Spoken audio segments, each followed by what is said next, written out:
వైకాపా పాలనలో రాష్ట్రంలో అదుపు తప్పిన శాంతి భద్రతలపై ముఖ్యమంత్రి చంద్రబాబు నేడు శాసనసభ వేదికగా శ్వేతపత్రం విడుదల చేయనున్నారు. ఇటీవల మృతి చెందిన మాజీ శాసనసభ్యులకు సభ సంతాపం ప్రకటించనుంది.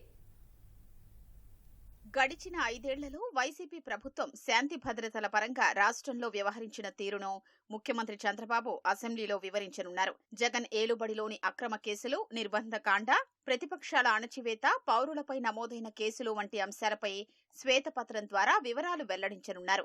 భావ ప్రకటన స్వేచ్ఛను అడ్డుకునేలా గత పాలకులు వ్యవహరించిన తీరు, సాధారణ పౌరులపైన కేసుల్ని నమోదు చేసిన వ్యవహారం, ఎస్సీలపై దాడులు, హత్య కేసులు వంటి అంశాన్ని ప్రస్తావించే అవకాశం ఉంది. అమరావతి రైతుల ఉద్యమాన్ని అణచివేసేలా వైసీపీ ప్రభుత్వం వ్యవహరించిన తీరును వివరించనున్నారు.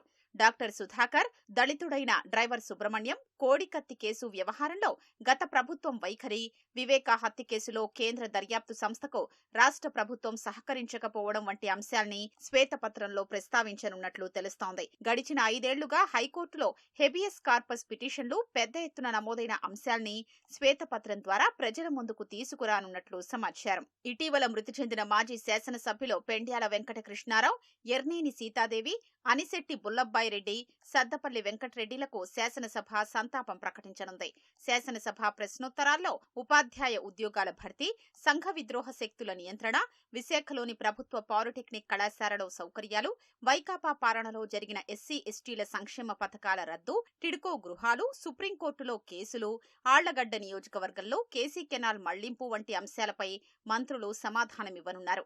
వైకాపా పాలనలో అదుపు తప్పిన శాంతి భద్రతలపై హోంమంత్రి వంగలపూడి అనిత శాసన మండలిలో శ్వేతపత్రం విడుదల చేయనున్నారు. ప్రశ్నోత్తరాల్లో ప్రైవేటు ఏజెన్సీలకు మోనజైట్ సిలికాన్ల అనధికార విక్రయం, రాష్ట్రంలో ఈ వ్యర్థాల తొలగింపు, 2023-2024 మధ్యకాలంలో ధాన్యం సేకరణ, నిత్యావసరాల ధరల పెరుగుదల, పంటల బీమా బకాయిల చెల్లింపు, రైతులకు పెట్టుబడి సాయం, మంగంపేట వెరైటీస్ గనులలో అక్రమాలు, పులివెందుల గృహ నిర్మాణ ప్రాజెక్టులో అనర్హులైన లబ్ధిదారులు, మహిళలకు ఉచిత బస్సు ప్రయాణం వంటి ప్రశ్నలకు మంత్రులు సమాధానమివ్వనున్నారు.